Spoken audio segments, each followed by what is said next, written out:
안녕하세요. 별리다스쿨에서 여기 엔스 자연과학개론 팀에서 지구과학을 맡고 있는 장병선입니다. 자, 우리 오늘 60일의 별리사 시험 대비 자연과학개론의 지구과학 파트 오늘 기본 개념 강의 처음 시작을 합니다. 자, 여기 저도 저 프로필 좀 띄워놨는데 별건 없고 다른 선생님들도 해놨길래 저도 한번 따라서 해봤습니다. 지금 현재 별리사 스쿨에서 지구과학을 강의하고 있고요. 그 다음에 이제 제가 운영하는 연구소, 가우스 지구과학 연구소에서 저 혼자 또 직원은 얼마 없기 때문에 그냥 소장하고 있고요.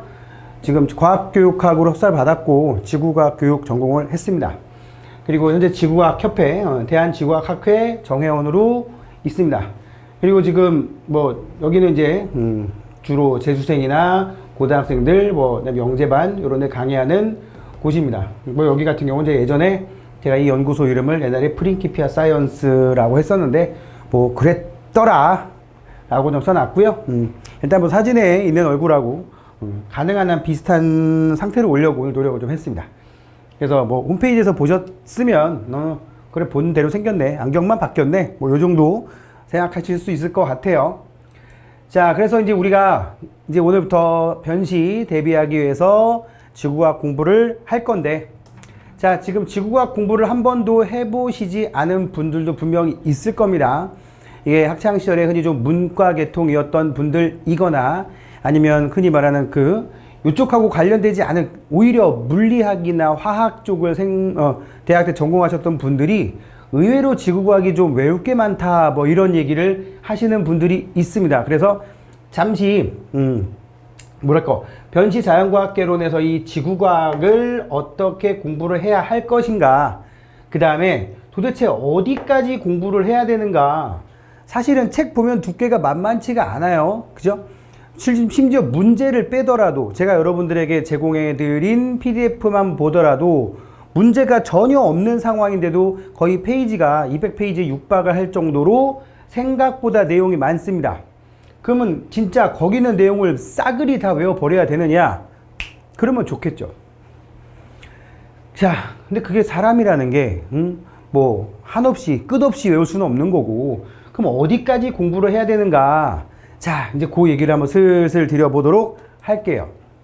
자, 슬슬 그 얘기를 드려보면, 자, 예를 들어 볼게요. 이제 어디까지 공부를 해야 되는지 좀 파악을 하기 위해서 제가 지금 문제를 한 2개 정도만 갖고 왔어요. 작년 문제는 여러분들이 많이 보셔서 아시겠지만, 일단 작년에 지구과학 같은 경우는 역대 기출문제에 나오는 패턴과 좀 비슷하게 나왔었습니다.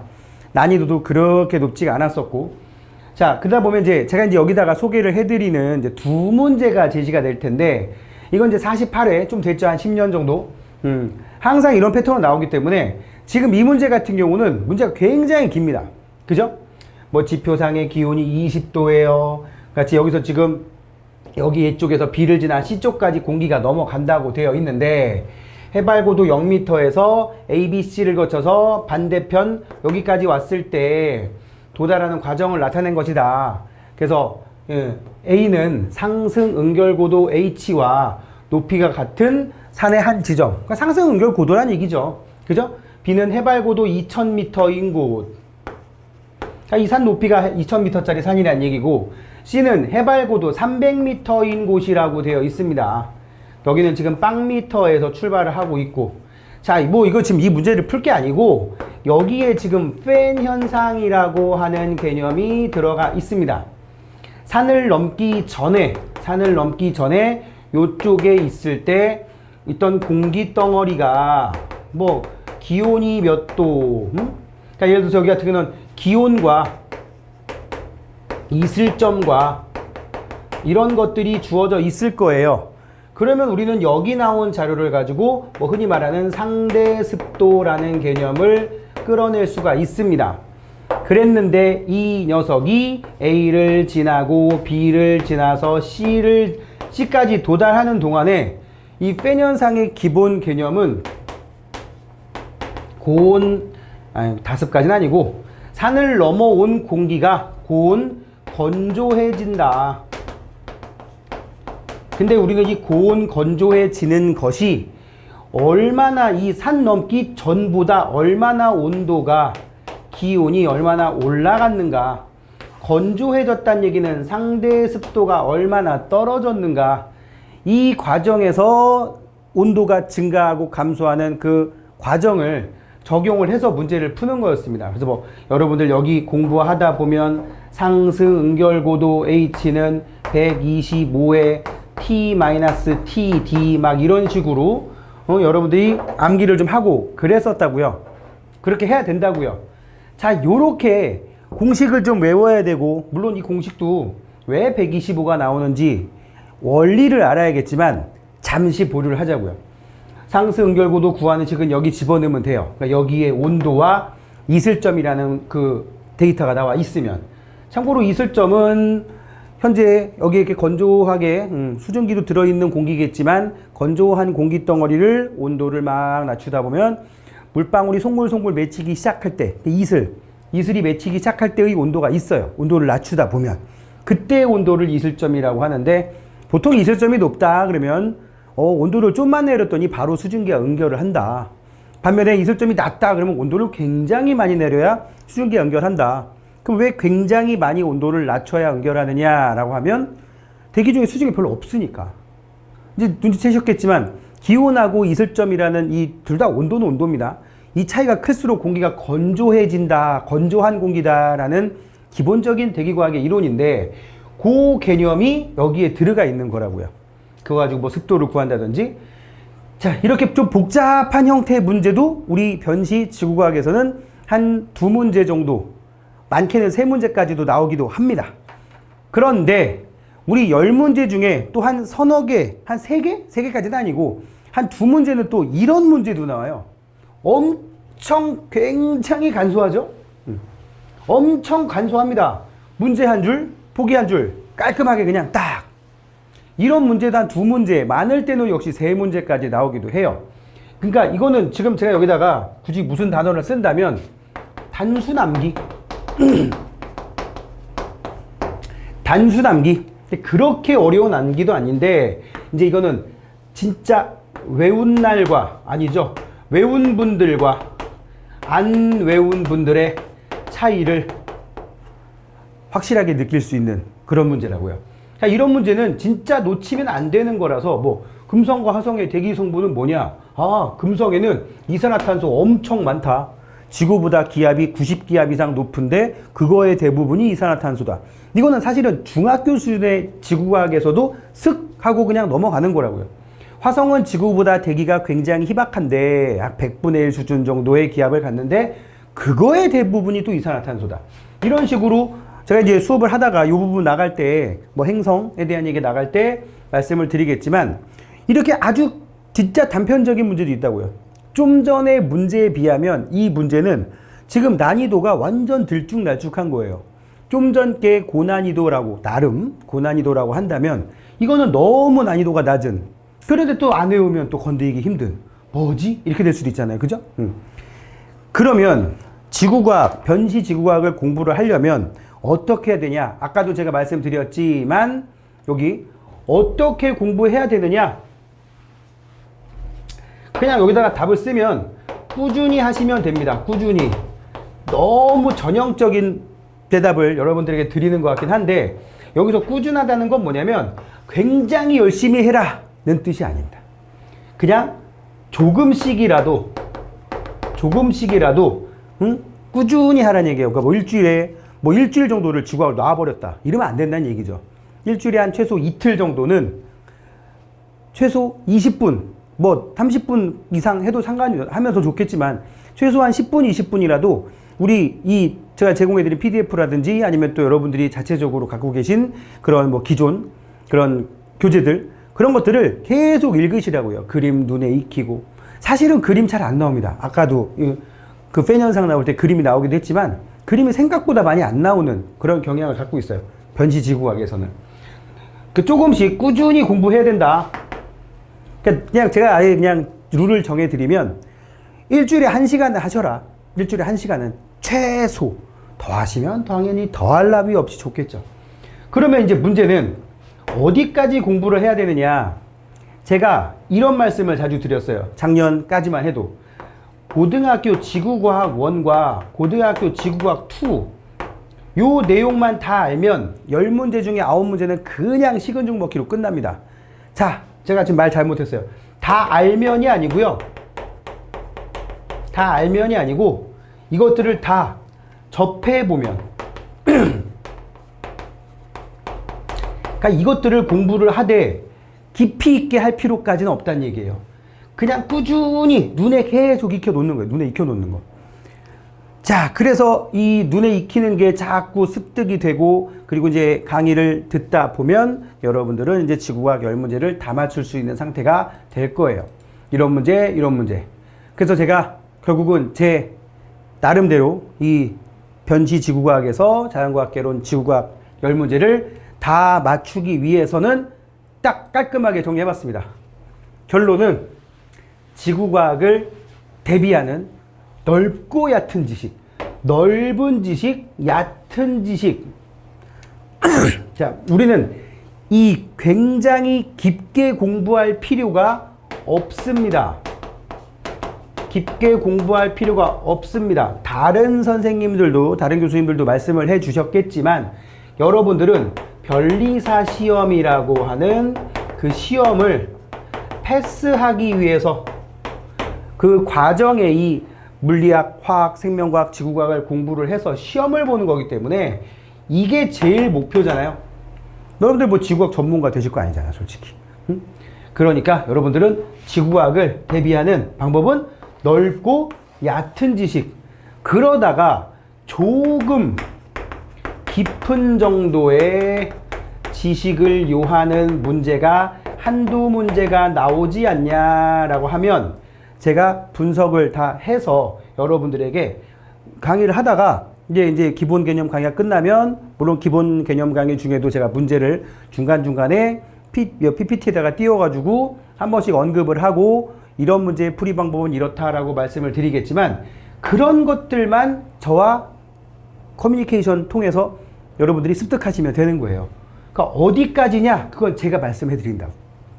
알겠죠? 조금 깊은 정도는 요거는 여기까지 합시다 라고 제가 그때그때 말씀을 드릴 테니까 그것만 하시면 될 것 같습니다. 자, 요 정도로 우리 지구과학 오리엔테이션을 한 10분 좀 넘게 했는데 끝내고요. 자, 이제 우리 1장 제1장 챕터 1 우리의 지구 들어가 보도록 하겠습니다. 자, 제1장 우리의 지구 보도록 할게요. 챕터 1. 자, 첫 번째 이제 지구의 구조부터 들어가 보도록 하겠습니다. 자, 여러분들도 이미 아시겠지만 지구는 모양이 구의 형태를 띠고 있다. 구의 형태를 띠고 있다 라고 여러분들 알고 있을 겁니다만 아니라는 거지. 실제로 지구의 모양을 보면 타원이라는 거예요. 타원. 타원이 뭘까요? 타원이라는 거는 뭐냐면 완벽한 구가 아니고 살짝 찌그러져 있다는 뜻이에요. 그래서 흔히 말하는, 쉽게 얘기하면 가로 길이와 세로 길이가 같지 않다. 가로 길이가 조금 더 긴, 그러니까 우리가 자전축을 똑바로 세워놨다고 가정을 했을 때 가로 길이가 조금 더 긴, 여기도 보면 뭐라고 되어 있냐, 적도 쪽이 조금 더 긴 타원이다 라고 언급을 해놨습니다. 왜 그러느냐? 자전하잖아요. 그죠? 자전속도 생각보다 무시 못할 만큼 빠른 편입니다. 지구의 둘레가 대략 적도 쪽을 기준으로 하면 한 4만 킬로미터 정도 됩니다. 이 4만 킬로미터 좀 넘나? 아마 그럴 텐데 이만큼을 도는데 24시간을 돈다고요. 24시간. 참, 24시간을 도는데 이 정도라면 대충 시속 한 1500km 정도 되지 않나요? 엄청나게 빠른 속도로 돌고 있기 때문에 자전이라고 합니다. 그 자전에 의한 원심력이 발생할 것이고, 바깥쪽으로 튕기려는, 지구가 완벽하게 단단한 강체, 딱딱한 그런 애가 아니기 때문에 어느 정도는 유체가 표면을 덮고 있기 때문에 고체도 완전 돌덩어리만 있는 게 아니라 약간 말랑말랑한 그런 토양으로 되어 있는 경우도 많기 때문에 약간 부풀어 오르는 경향이 있다고요. 그것 때문에 지구 타원체, 적도 쪽이 긴 타원이다. 그러면 얼마나 타원이냐라는 거를 알아보는 척도가 또 편평도라는 단위가 개념이 있을 수가 있는데 이 편평도라고 하는 건 뭐냐면 보세요. 편평도 평평하고 또는 납작하고 그런 정도를 말하는 건데 평평하다 그럼 굉장히 납작하다 뜻이 되는 거고 편평도가 거의 제로에 가깝다. 편평도를 보통 우리 0에서부터 1까지 표현을 하는데 편평도 1이 평면이에요. 평면. 반면에 편평도 제로면 뭐냐? 완벽한 구를 편평도 0이라고 얘기를 합니다. 그 편평도를 식으로 어떻게 표현하냐면 편평도 보통 이렇게 2로 표현하는데 a분의 a-b 이렇게 표현을 합니다. 이게 적도반지름, 이게 극반지름, 극반지름. 그러니까 적도반지름에 비해서 극반지름이 만약에 적도반지름과 극반지름이 같은 완벽한 구라면 딱 값이 몇 나올까요? 위에가 분자가 0 나오니까 0 나올 거예요. 완벽한 구. 근데 만약에 극반지름이 없어. 이게 없어. 그럼 어떻게 돼요? a분의 a니까 1 나오죠? 그래서 지구 같은 경우는 적도반지름을 300 정도라고 놨을 때 극반지름이 299 정도 되는 그렇게 많이 차이는 안 나죠. 편평도가 약 300분의 1 정도 되는 살짝 찌그러진 타원이더라 라고 알고 계시면 되겠습니다. 원인은 자전. 그럼 이걸 어디에 이용해 먹느냐? 삼각측량의 기준이 된다. 그러니까 예를 들어서 어느 한 지점, 이제 뭐 건축이나 토목에서 많이 쓰는데 한 지점의 위치를 표현할 때 또는 거리를 표현할 때 우리 수학에서 사용하는 삼각형의 원리를 이용해서 삼각형의 원리, 뭐 직각 삼각형, 이등변 삼각형, 또 무슨 뭐 1대1대 루트 2 나오는 이런 삼각형의 원리 또는 우리 흔히 말하는 삼각함수의 원리를 이용해서 제법 거리가 멀리 있는, 그러니까 가볼 수 없는 거기까지의 거리를 따지는 방법을 우린 삼각측량이라고 하는데 그거의 기준이 되고요. 지구의 반지름이 몇이냐라고 얘기할 때도 여기처럼 적도반지름, 극반지름이라는 용어를 쓰면서 뭐 지구의 평균 반지름 얘기할 때 쓰는 자료가 이 지구 타원체입니다. 또 이걸 통해서 이거 지구의 반지름 R을 통해서 지구의 둘레, 지구의 건널비, 지구의 부피 아시죠? 2파이R, 파이R 제곱, 3분의 4 파이R 세제곱. 건널비는 4 파이R 제곱이죠?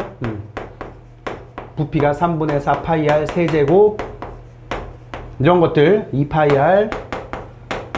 여러분들 무시해서가 아니라 혹시라도 기억 저편에 있을까봐 제가 적어봤고요. 요런 거 계산하는 이 반지름의 자료로 쓰인다. 지구 타원체가. 그리고 그럼 그 증거, 정말 지구가 타원이냐라는 걸 알아볼 수 있는 증거로 뭐가 있느냐? 푸코 진자라고 하는 그 천장에다가 추 하나 매달아서 왔다 갔다 하는 것들을 우리 보통 진자라고 부르는데 이 진자의 주기 t가 요런 과정을 통해서 계산이 됩니다. 이거 L자가 빠져야 되는데 2파이 루트 G분의 L 요렇게 나옵니다. 그러니까 실의 길이 L 값이 고정됐다고 치면 G 값이 크면 클수록 T가 어떻게 나와요? 작게 나올 거예요. 그러니까 뭐야, 작게 나온다는 얘기는 T가 짧으니까 빨라진다는 얘기예요. 왔다 갔다 하는데 빨라진다. 물론 엄청 적은 차이겠죠. 고위도로 갈수록 중력 가속도가 커져요. 왜요? 봐봐. 저위도면 적도 반지름을 이용해 가지고 만류인력, 중력을 계산하는데 극지방에 가면 극반지름 가지고 한다고요. 요게 작다 그랬잖아요. 300에서 299면. 요게 작아지면 이제 여기 만류인력 나왔는데 반지름 값이 작아지면 F 값이 커지기 때문에 F 값이 중력 가속도를 유발하는 힘이거든요. 중력에 의해서 가속도가 생긴다. 중력이 크면 가속도도 크다. 우리 학창시절에 흔히 말하는 9.8m/s 제곱이라고 썼던 이 중력 가속도가 적도 쪽에서는 9.8이 조금 안 된다면 극지방에서는 9.8이 조금 넘는단 말이야. 그래서 이게 조금 더 크다 보니까 시간이 짧아지는데 그래, 그렇다는 얘기는 요 R값이 적도 쪽과 극지방이 다르다는 얘기잖아요. 정말 그렇게 나오더란 얘기지. 뭐 증거니까 우리가 지금 이걸 계산할 필요는 없고 이거의 근거에 보면 그래서 따라서 여기 고기도로 갈수록 지구 타원체 반지름이 작아지니까 만류인력이 커져서 정말 이렇게 되고, 그래서 진자의 주기도 정말 짧아지더라. 그리고 곡선에 접하는 원의 반지름을 곡률 반지름이라고 하는데, 이제 바로 뒤에 그림에 띄울게요. 곡률이 작을수록 곡률 반지름이 크다. 그래서 곡률 반지름은 고위도로 갈수록 커진다라고 돼 있죠? 바로 한번 확인해 볼게요. 지금 그 우리 교재에 지오이드 및 지구 타원체 모형이라고 되어 있는데, 일단 지구 타원체만 가지고 먼저 볼게요. 지구 타원체 여기 지금 빨간색으로 되어 있는 게 지구 타원체, 좀 과장해서 그렸습니다. 이 정도까지 아니죠? 300분의 1이 됐는데 이 정도까지 나오겠어요. 자, 아무튼 과장해서 그렸는데 지금 곡률 반지름 말씀드리려고 해요. 적도 쪽에 있는 요 곡률 가지고 원을 그리면 요렇게 만들어진다고 할 수 있겠죠. 여기 접하는 면. 그런데 요 쪽에 있는 요걸 가지고 원을 그리면 원이 이렇게 만들어진다는 거지. 원이 이렇게. 사실은 더 커야 되겠지만 칠판이 좀 작아서 더 크게 이렇게. 그래서 극지방에 만들어진 이 곡률을 가지고 계산을 해보면 지구가 이떠시만하게 나오는데, 이게 곡률 반지름이에요. 여기 적도 쪽 가지고 해버리면 굉장히 작게 나온다. 이 얘기가 바로 앞에 있는 그 곡선에 접하는 원, 곡률 반지름이라고 하는데, 곡률이 작을수록, 금방 안 꺾일수록, 싹 꺾이면 곡률이 큰 거고 쫙 퍼지면 곡률이 작은 건데, 곡률이 작을수록 곡률 반지름이 크다. 그러니까 원을 그렸을 때, 접하는 걸 가지고 원을 그렸을 때 그 원의 반지름이 크다. 그래서 곡률 반지름은 적도 쪽보다 고위도로 갈수록 커진다. 그러다 보니까 무슨 일이 써 있습니까? 위도 1도에 해당하는 지표상의 거리가, 위도 1도상에 해당하는 지표상의 거리가, 여기 1도를 그리기 좀 애매하니까 대략적으로 한 10도 정도 만들어 볼게요. 한 10도 정도 이렇게 만들어서, 한 10도 정도 만들어서 이렇게 쓱 보면, 여기는 적도 쪽에서는 10도 정도의 거리가 요 정도 거리라고 한다면, 요 지역에서 조금 더 길어진다는 뜻이 되는 거죠. 요 길이를 L1이라고 치고, 여기가 L2라고 치고, 여기의 각도가 세타, 여기 각도도 세타라고 쳤을 때 뭐 조금 차이 날 수 있지만 우리는 이론하는 거니까 L1보다 L2 값이 더 크더란 말이죠. 그러니까 여기다가 원래 원을 그려서, 정말 원을 그려서 특정한 각도만큼에 해당되면 호의 길이 똑같을 텐데, 이쪽이 더 큰 원이 만들어지니까. 뭔 말인지 알겠죠? 작은 원의 1도의 길이와 큰 원의 1도의 길이, 그러면 큰 원의 1도의 길이가 더 길 거니까 곡률 반지름이 또 이런 얘기로도 연결될 수가 있습니다. 그것도 증거가 될 수 있더라. 자, 그래서 결국은 지구가 타원이다 라는 결론이 나온 거예요. 자, 그 다음에 이제 우리 지구의 구조 얘기할 때 지구 타원체와 쌍으로 등장하는 게 또 하나 뭐냐? 지오이드라는 개념입니다. 지오이드는 일단 옆에다가 여러분들 이렇게 써놓으세요. 울퉁불퉁. 울퉁불퉁이라고 써놓으세요. 지구 타원체가 매끈한 지구의 평균적인 모양을 나타낸다면, 그나마 실제 모양에 가깝게, 그리고 중력의 영향까지 다 감안해서 실제 지구의 모습, 실은 울퉁불퉁 하잖아요. 그죠? 산도 있고, 계곡도 있고, 바다도 있고, 저 깊은 해구도 있고, 그런 것들을 다 감안해서 연장, 평균 해수면을, 그러니까 바다 쪽은 바다 쪽은 거의 별 차이 없겠죠? 이거를 육지까지 연장한 가상의 곡면. 실제 지구 모양하고 그나마 비슷한 게 지오이드다라는 용어도 쓰는데, 평균 해수면은 중력 방향에 대해서 거의 수직이다. 평균 해수면은 중력 방향에 대해서 거의 수직이다. 그죠? 근데 지하 물질의 밀도에 따라서 굴곡이 생길 수도 있다는 얘기예요. 왜요? 중력이라고 하는 게, 예를 들어서 요 대륙에서 여기 요 특정한 지점, 여기에서 중력 방향 그러면 지구 중심으로 쫙 선을 그을 텐데, 이때 중력 계산할 때 참고로 중력이 만류 인력이랑 거의 같은 개념이라고 보시면 됩니다. 앞에 만류 인력 식이, 여기 지금 빛이 비치니까 이쪽에 쓸게요. 만류 인력의 식이 F는 G에 R 제곱분의 라지 M 스몰 M 이라고 쓴다고요. 만류 인력 구하는 식, 중력 구하는 식 다 이거라고 얘기를 한다면 요 m은 지구의 질량이고 여기 스몰 m은 여기에 있는 물체의 질량이라고 보시면 돼요. 그런데 R은 여기서부터 이제 그 지구 중심까지 거리가 되는 거고, 근데 문제는 요 라지 m에 영향을 주는 게 뭐냐면 요 라인에 있는 물질들의 질량이란 말이야. 요 라인, 여기 안에 있는 여기서의 중력에 이쪽에 굉장히 무거운 물질이 매장돼 있다? 별 영향 안 주죠.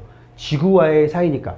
그러니까 여기에 하필 측정하려는 장소의 지하에 m을 지구의 평균값보다 좀 더 키울 수 있는 물질이 있느냐, 질량을 지구의 평균값보다 좀 낮출 수 있는 물질이 들어있느냐에 따라서 이 중력의 세기가 변해버린다고요.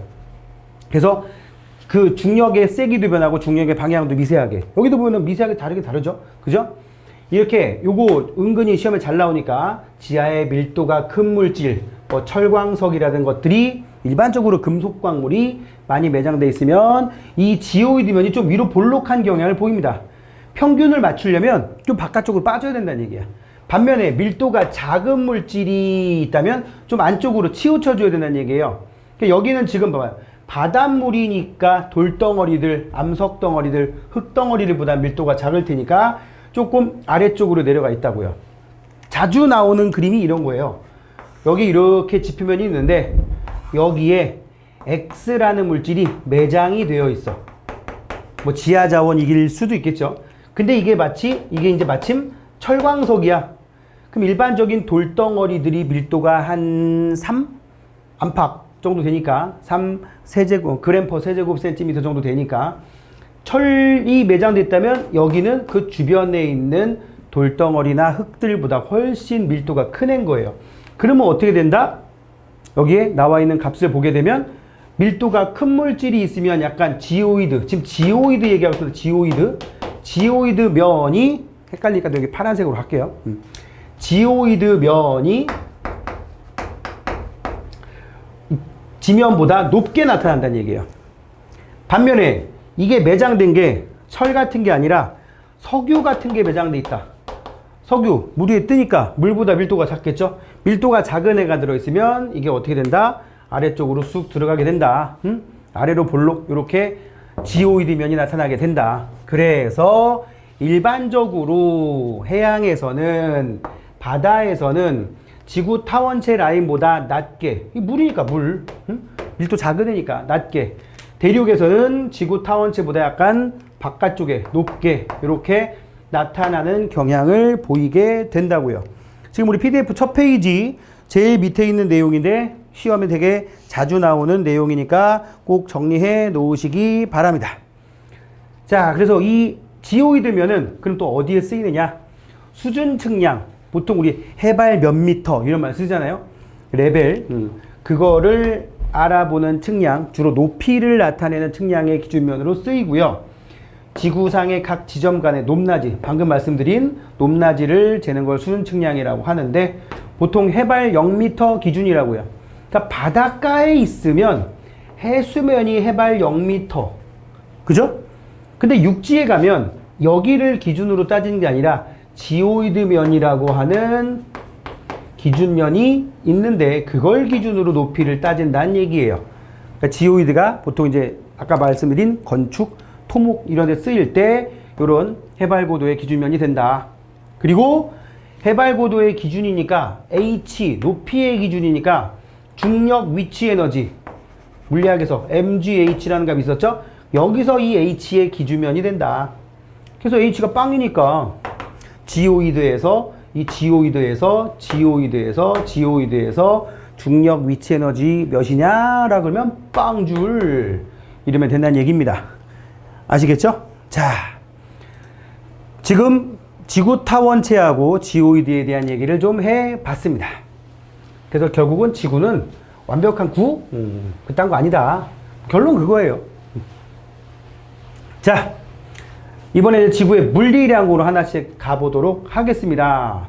자, 지구의 물리량이라고 하면 뭐 예를 들어서 뭐 아까 말씀드린 반지름이라는 거를 통해서 우리가 지구의 다양한 물리량을 계산을 해낼 수가 있어요.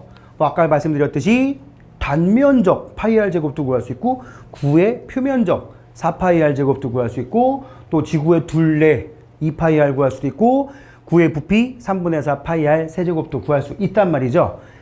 자, 결국 뭐냐면 여기는 이 반지름을 통해서 좀 전에 말씀드린 지구 타원체라는, 지구가 타원인데 좀 전에 말씀드린 그 공식을 그대로 적용할 수 있나요? 그 공식은 원의 공식이잖아요. 아까 말씀드렸잖아요. 타원체라도 적도 반지름과 극반지름이 그렇게 많이 차이가 안 나기 때문에 그냥 지구를 9라고 놓고 적용하는 겁니다. 지구 타원체. 실제로는 울퉁불퉁 하잖아요. 그럼 이거저거 다 따지면 뭐 할 수 있는 게 없지.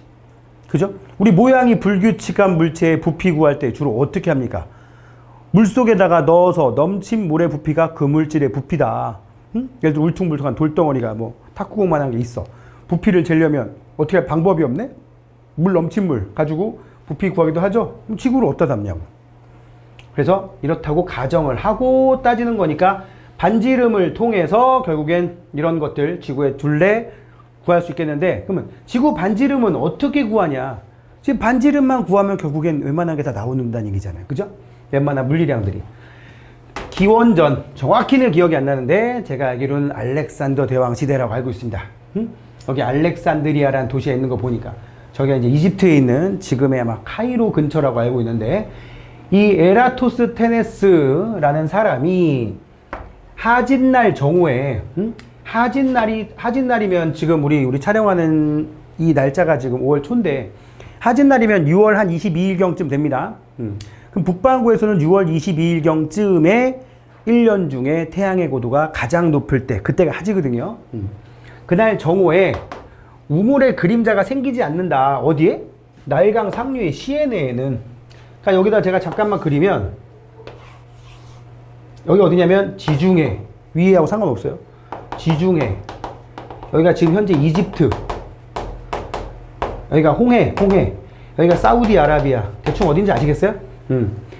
여기에 이집트 이 안쪽에서 쭉 올라오는 강이 막 있는데, 이게 나일강이야, 나일강.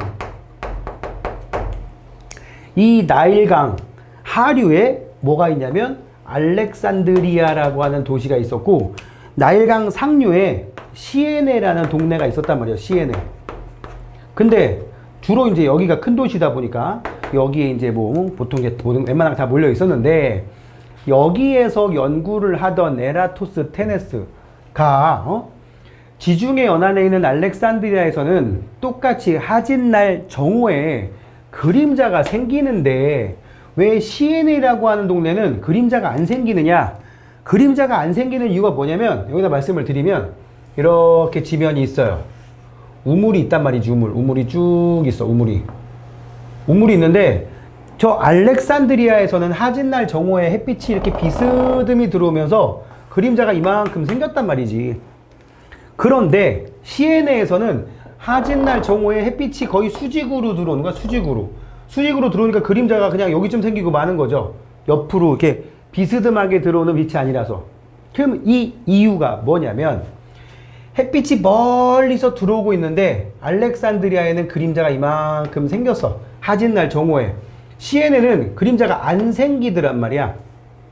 그러면 이거를 해석을 하려면 알렉산드리아하고 지구 사이에 지구 아니고 알렉산드리아하고 시에네 사이에 어떤 차이가 있어야 되느냐?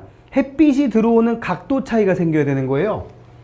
여기는 딱 지평선이 이렇게 되어 있는데, 여긴 지평선이 이렇게 되어 있다 보니까 요 빛이 수직으로 들어오는 건데, 요 빛은 이 알렉산드리아라는 동네의 지면에 비스듬히 들어오더란 얘기죠. 그죠? 그러면 결국 뭐냐면 시에네하고 알렉산드리아가 같은 평면에 있는 게 아니란 얘기가 돼버려요. 그죠? 그래서 같은 평면에 있지가 않기 때문에, 표면이 곡면이면 뭐 9까지 생각을 못했다고 하더라도 표면이 곡면이라면 이게 설명이 될 텐데, 그럼 이거를 이제 생각을 계속 확장을 하다 보면 어떻게 나오겠어요? 지금 밑에 나와 있는 것처럼 지구를 9라고 한번 해보자. 아니 알렉산드리아하고 시에네까지 거리가 한 1000km가 채 안 되는데 거기까지를 가지고 재봤더니 공면이면 그 다음 1000km, 1000km도 계속 공면. 그럼 공면을 연장하면 거대한 구라고 생각할 수도 있지 않을까? 가정이에요, 가정. 우리는 타원체라고 했지만 뭐 거의 편평도가 얼마 안 되는 아주 살짝 찌그러진 거였으니까 구라고 치고, 아주 멀리서 들어오는, 우주에서 들어오는 햇빛은 지구에 평행하게 들어온다라고 가정을 한 거예요. 왜? 얻각이라든지 뭐 동위각이라든지 뭐 맞꼭지각이라든지 이런 것들의 원리를 이용해서, 수학적인 원리를 이용해서 뭔가를 해보려고 했던 거죠. 그리고 관측 지점 두 곳은 동일 경도상에, 지도상에서 같은 세로줄, 우리 세계 지도에서 같은 세로줄을 같은 경도, 동일 경도라고 얘기를 합니다. 이랬다고 가정을 한 거예요. 근데 제가 여기 좀 전에 지운, 아까 뭐 지중해, 이집트, 뭐 사우디아라비아, 홍해 했잖아요. 나일강도 그려놓고, 그거 살짝 돌려보시면 알겠지만 알렉산드리아하고 시에네가 같은 세로줄에 딱 걸리질 않아요. 그래서 이제 무슨 일이 생기는지 이제 보도록 합시다. 자, 하여튼 근데 이제 같은 경도상에 있다고 가정을 한 거예요. 뭐 거의 1000km 가까이 되니까 그 당시 기술력으로 완벽하게 확인하기 힘들었겠죠. 자, 아무튼 그래 놓고 나면 뭐의 원리? 부채꼴의 중심각의 크기와 그 부채꼴의 호의 길이는 비례한다. 제가 알기로 초등학교 6학년들이 수학 시간에 배우는 거라고 알고 있습니다. 360도일 때 2파이 r 한 바퀴 각도, 한 바퀴 둘레. 근데 알렉산드리아하고 시에네 사이에 각도. 그럼 이건 어떻게 재? 이거 어떻게 재? 이걸 재는 거죠. 여기는 각도가 없는데 여긴 각도가 이만큼 생겼어. 근데 우리한테 지금 요게 중요하단 말이야. 요게, 그죠? 왜냐면 이렇게 해버리면 요 각도와 요 각도가, 그렇죠, 얻각의 원리이기 때문에 요거를 직접 못 재니까 여기를 잰 거죠. 여기를. 거기를 쟀어. 그리고 요 두 지점 사이의 거리는 하인시켜가지고 쟀어. 야, 몇 발자국인지 갔다 와봐. 이래가지고 몇 달을 갔다 왔겠죠. 그래서 이 값도 참고로 정확하게 계산되지 않았지만 오늘날 값으로 계산을 해 본 거예요. 정확하게 측정했다고 가정해보고, 그래가지고 요 비율 360도 대 2파이r은 세타 대 L이라는 요 비율에 맞춰서 계산을 하면 2파이 세타분의 360L, 요게 몇이라고요? 925km, 파이는 3.14, 세타는 7.2도 라고 넣고 계산을 해보면, 제가 해봤는데 7364km 정도가 나옵니다. 딱 떨어지진 않더라고요. 실제로 에라토스테네스가 계산하는 것도 실제 지금 지구 반지름, 이거 지금 R이에요. R 지구 반지름 R 계산해 본 게 지금 실제 지구 반지름보다 약 1000km 정도가 더 크게 측정된 거예요. 참고로 오차는 뭐냐면 이 길이를 잘못 쟀다는 거, 그죠? 뭐 몇 발자국인지 갔다 와봐. 그리고 아까 결정적으로 얘기했지만 둘이 동일 경도가 아닌 거예요. 그러니까 예를 들어서 지금 에라토스테네스는 알렉산드리아하고 시에네가 동일 경도상에 있다고 가정을 했는데 실제로는 여기에 있었단 말이에요. 여기 이 정도 거리에. 그러니까 실제로 이게 만약에 L1, 이게 실제 두 지점 사이에 이 사람이 놓고 따진 건데 실제로 계산한 거는 이거란 얘기지. L2 이래 놓고 쟀으니까 실제 값보다 더 크게 측정될 수밖에 없었겠죠. 아무튼 이렇게 해서 지구 반지름을 지금으로부터 2000년도 넘게 더 전인데도 계산을 해봤다는 게 큰 의의가 되겠죠. 그죠? 그래서 지구 반지름을 계산한 원리. 그러니까 만약에 이 원리를 여러분들이 집에 지구본이 있다. 그럼 지구본의 반지름을, 지구본은 거의 구의 형태로 돼 있으니까 반지름을 구한다. 그러면 이 원리 이용해서 또 구하셔도 구할 수 있는 방법이 되겠죠. 그죠? 자, 이렇게 해서 지구의 크기. 그래서 이렇게 반지름을 구하면 아까도 말씀드렸지만 둘레, 단면적, 건널비, 부피, 지금 뭐 이게 반사돼서 안 보이셔도 둘레, 단면적, 건널비, 부피라고 쓴 거예요. 이런 것들 다 계산할 수 있겠더라라는 겁니다. 자, 그럼 이번에는 뭐냐? 지구의 질량을 측정한다. 물리량 중에 제일 만만한 게 아까 말씀드린 한 4가지라면 또 하나 이제 질량이라는 게 개념이 있죠. 참고로 지표에서의 중력 가속도로 계산하는 방법이 있고요. 뒤에 넘겨보시면 나오겠지만 3페이지에 보시면 뭐 존리천칭을 이용한다 라고도 돼 있어요. 뭐 존리천칭 이용하는 방법은 참고만 하시고요. 이 지표에서의 중력 가속도로 계산하는 방법이 뭐냐면 만류인력식은 아까도 말씀을 드렸습니다. 그죠? 중력이 곧 만류인력. 중력은 만류인력과 지구 자전에 의한 원심력의 벡터의 합이다. 이게 뭔 뜻이냐면 지구가 이렇게 있으면 대충 그렸어요. 예를 들어 여기가 북극이라고 해봅시다. 북극. 그럼 지구 자전축이 이렇게 있겠죠? 지구 자전축이 이렇게 있는 상황에서 여기가 지구의 적도, 북극, 지구의 적도, 위도가 0도. 근데 예를 들어 위도 한 요 정도인 뭐 A라고 하는 지점에서 중력의 크기는, 자 보세요. 지구 중심을 향하는 만류인력과 무슨 인력? 만류인력과 지구가 여기서 자전이라는 걸 아까 굉장히 빠르게 한다 그랬죠? 원심력 또는 구심력은 자전축의 수직 방향이라서 이쪽 방향으로 원심력이라는 힘이 작용을 하더라. 요 물체에, A라는 물체에 두 힘이 작용하면 힘의 합력은 평행사변형의 대각선의 길이와 방향, 실제 중력은 요게 될 것이다 라는 얘기를 지금 말씀을 드린 겁니다. 이거 여기까지 지금 나온 이 두 파란색과 노란색 화살표를 각각 만류인력이라는 벡터, 원심력이라는 벡터, 이 벡터의 합, 이게 중력인데 원심력의 크기는 굉장히 작기 때문에 뭐 우리 느끼지 못하잖아요. 그죠? 지표에서 질량이 M인 물체에 작용하는 중력은 곧 중력은 만류인력과 같다. 좀 전에도 제가 이런 말씀 드렸었는데 지구를 반지름 라지 M인 구형이라고 가정하고 질량이 가정하고 질량이 M인 지구의 지표에서 질량이 스몰 m짜리 물체에 작용하는 만류인력의 크기 F는 아까도 말했지만 이렇게 정의된다고 얘기를 했습니다. 그런데 잘 보세요. 이게 곧 뭐냐면 우리가 보통 무게라고 불리는 뭐라고 불리는 이거예요. 이거 무게라고 불리는. 그래서 질량의 M인 물체를 충분한 높이에서 떨어뜨리면 이러한 중력, 즉 만류인력을 받아서 G만큼의 가속도를 갖고 낙하를 하여 이걸 중력 가속도라고 부르는데 뉴턴의 운동체 이 법칙에 따라 여기서도 F는 ma, 지금 A 대신에 G 쓴 겁니다. 그죠? 이 두 식을 가지고 정리해버리면 이런 식으로 나온다는 뜻이에요. 이렇게 해서 지구의 질량 구할 수 있겠더라. 뭐 그 정도 하고 가고요. 사실은 이거보다 잘 나오는 게 저기 제가 썼던 mg가 결국 뭐가 된다? g의 r제곱의 라지 m 스몰 m. 그래서 이거 날라가 버리니까 이 식 라지 m에 대해서 정리해버리면 이거 나오죠. 그거예요, 그거. 요렇게 해서 지구 질량 구할 수 있다. 지구 반지름, 이건 중력 가속도 9.8, 얘는 만류인력 상수, 그죠? 그 정도. 그렇게 해서 계산해버리면 지구의 질량이 나오겠더라.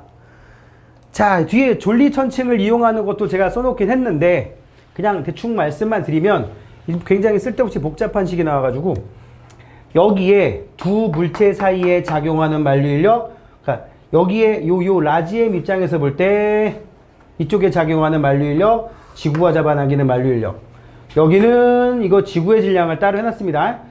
지구가 요 물체를 끌어당기는 만류인력 두 개가 평형을 이뤘으면 얘하고 얘 사이에 작용하는 만류인력과 얘하고 지구 사이에 작용하는 만류인력, 얘와 지구 사이,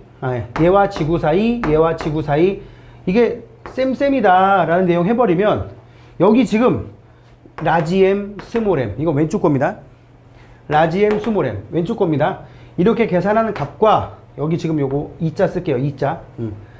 지구의 질량을 집어넣어서, 그럼 이거 지구의 반지름 여기 스몰 n짜리의 질량, 스몰 m짜리의 질량 해버리면 미지수가 얘밖에 없는 거예요. 얘밖에. 요렇게 계산을 하면 되겠더라 라는 내용입니다. 이렇게 해보면 미지수가 또 얘밖에 안 나오니까 아시겠죠? 여기도 지금 한 개는 M2라고 써야겠네요. 요렇게 정리할 수가 있겠습니다. 지금 여기 나온 대로 지금 여기도 R2 이런 식으로. 그럼 미지수가 여기 나와 있는 M2 밖에 안 나오고 나머지 지구 반지름은 주고 둘 사이의 거리는 집어넣고 계산해버리면 나오겠더라. 알겠습니까? 그래서 이 평형의 원리를 이용해서 지구의 질량을 구하는 방법도 있더란 얘기죠. 결론은 이렇게 해서 지구의 반지름과 지구의 질량을 구할 수가 있는데, 반지름을 통해서 지구의 부피 구할 수 있습니다. 계속 말씀드렸지만 지구의 반지름, 지구의 반지름이 된다. 반지름을 이용해서 지구의 부피 3분의 4 파이 r 세제곱을 쓰면 부피 구할 수 있고, 방금 사용한 방법을 통해 지구의 질량을 구하면 부피분의 질량이라고 하는 밀도 개념을 알 수가 있다고요. 자, 그래서 나온 게 지구의 평균 밀도가 되는 거예요. 약 5.5 g per 세제곱 센티미터 정도 된다고 합니다. 그런데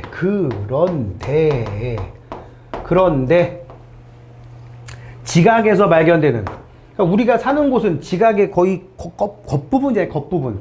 지구 껍데기에서 발견되는 암석의 평균 밀도를 보면 보통 대륙 지각에서 2.7, 해양 지각에서 3.0, 저기 밑으로 땅속에 한 50km, 한 60km 내려가면 거기 가봐야 한 3.3, 3.4밖에 안 돼요.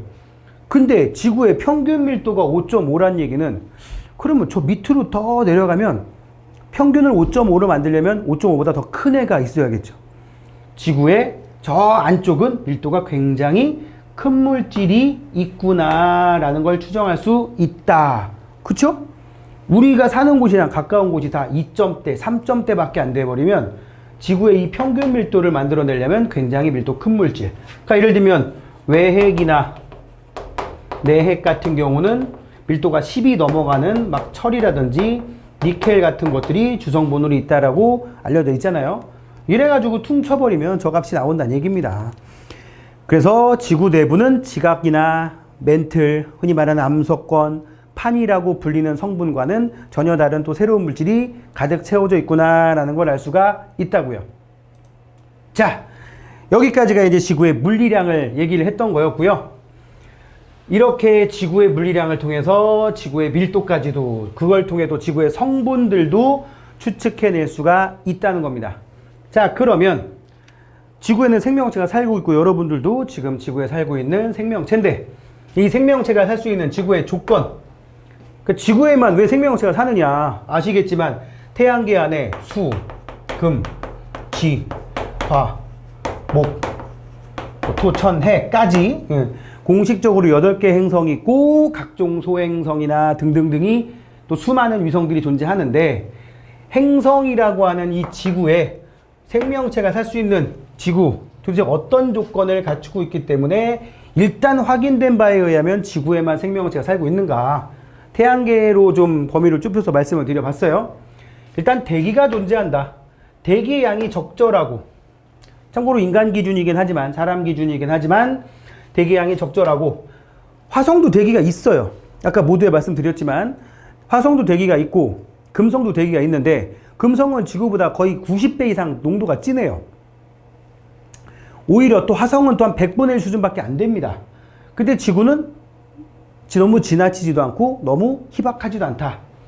그리고 구성 성분도 적당하여, 그러니까 예를 들어서 뭐 금성이나 이런 애들은 주로 이산화탄소가 몰빵으로 들어있다고 한다면, 목성이나 토성은 주로 수소와 헬륨 같은 애들로 되어 있다고 한다면, 지구는 질소, 산소, 아르곤, 이산화탄소 이렇게 구성 성분도 적정하며, 또 태양에서 오는 자외선이나 우주광선들을 막아줘서 생명체를 보호한다.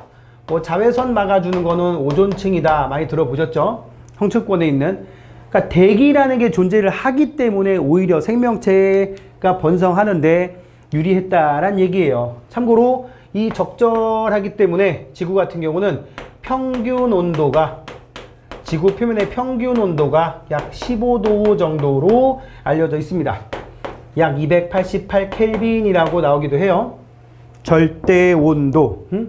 혹시 절대 온도가 뭔지 모르시는 분이 있다면 뭐 질문, 제가 나중에 이제 얼마 지나면 질문 올릴 수 있는 제 카페 주소 알려드릴 테니까 그쪽으로 올려줘도 됩니다. 뭐 게시판에 질문하면 조금 뭐랄까 이런 것도 물어봐도 되나? 뭐 이런 좀 그런 게 있으니까 아주 그냥 편하게 올리시라고 나중에 알려드리도록 할게요. 하여튼 절대 온도로 288켈빈, 평균 온도 15도.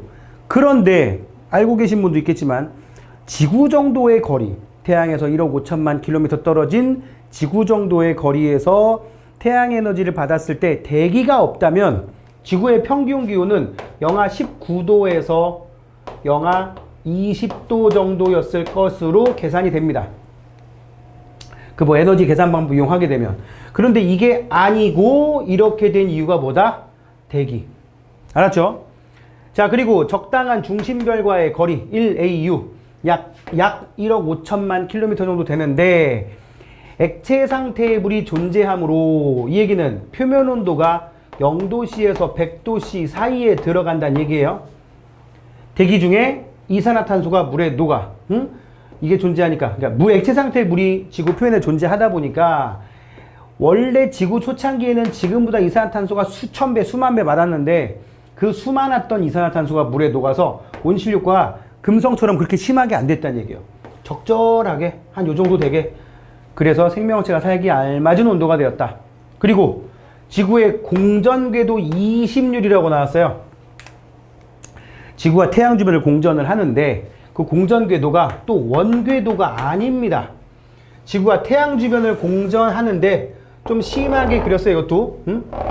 지구의 공전궤도가 타원이더란 말이야. 지구가 이렇게 있으면 지구가 태양 주변을 빙글빙글 1년에 한 바퀴 도는데 가까울 때를 근일점이라고 부르고 멀리 있을 때를 원일점이라고 부릅니다. 태양이 센터에 있는 게 아니고 살짝 센터에서 어긋나 있어요. 뭐 이 그림은 이렇게 거울 반대로 그릴 수도 있어요. 얘를 여기다 놓고 할 수도 있어요. 그럼 이 이름이 바뀌겠죠? 이렇게 도는데 태양에서 근일점까지의 거리, 태양에서 원일점까지의 거리가 미세하게 다르긴 달라요. 근데 이렇게 이건 과장해서 그린 거고 이렇게 중심에서 벗어난 비율, 찌그러진 비율이 그렇게 크지 않아서 실제로는 거의 또 관찰해보면 지구의 공전궤도는 거의 원에 가깝습니다. 요 거리를 X라고 치고 요 거리를 Y라고 치면 둘이 한 4,000km 밖에 차이 안 납니다. 1억 5천만 킬로미터에 해당하는 길이에서 4,000km가 더 많냐 적냐 별 의미가 없거든요. 아니, 의미는 있는데 그렇게 큰 차이는 안 난다고. 그래서 멀 때와 가까울 때의 평균 온도 차이가 그렇게 크지가 않더라. 만약에 여기 지구가 태양 주변을 이렇게 돈다고 해버리면 가까울 때의 온도와 멀 때의 온도가 확실하게 차이가 나버려서 1년 동안에 극단적인 온도 변화가 생기면 아무래도 생명체에게 불리하겠죠? 뭐 그런 얘기. 근데 적당하더라. 자전축의 경사도 한 23.5도로 태양 주위를 공전하면서 계절 변화가 생기게 되더라.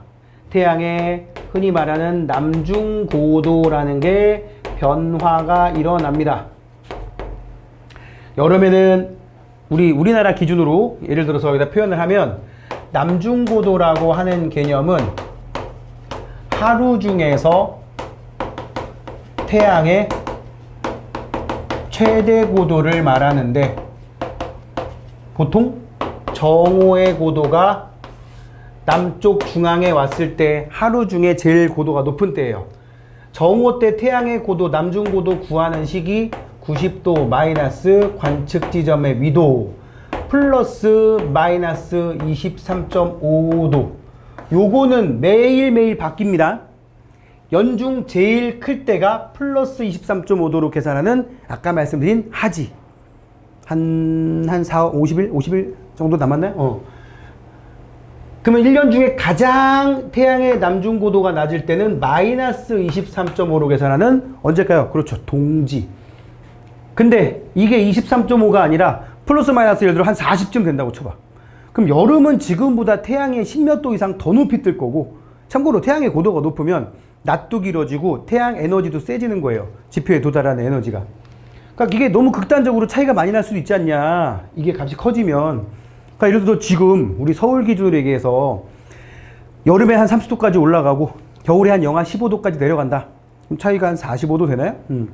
근데 만약에 이게 기울어진 게 한 40도까지 돼버리면 여름에 막 40도까지 올라가고 겨울에 막 영하 30도까지 막 떨어지는 거예요. 죽으란 얘기지 뭐.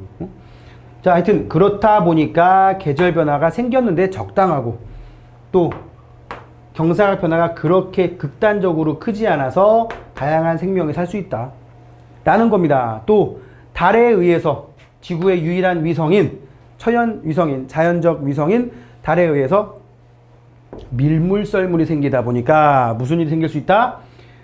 밀물 썰물 때 드러나는 땅 간석지라고 합니다. 근데 그게 이제 찔퍽찔퍽하면 갯벌이라 그러죠.